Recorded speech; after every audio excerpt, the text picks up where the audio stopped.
Tiniyak ng Department of Agriculture na sapat at matatag ang supply ng pagkain sa bansa sa kabila ng pagtaas ng presyo ng langis dulot ng tensyon sa gitnang silangan. Ayon kay Agriculture Secretary Francisco Chu Laurel Jr., walang inaasahang kakulangan ng supply ng pagkain sa mga susunod na buwan.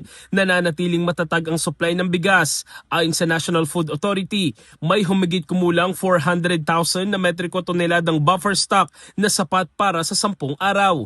Inaasahan pang madadagdagan ito dahil sa anihan at importasyon.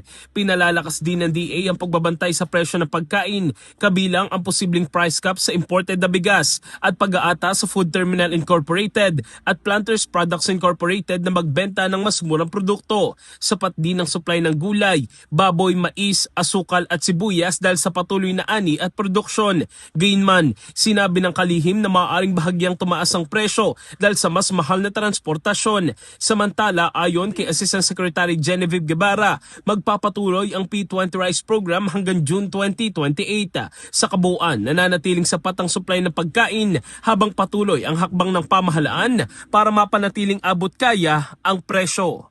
In the heart of changing lives, ako si Brigada Jigo Custodio ng 105.1 Brigada News of Manila, the Music and News Authority.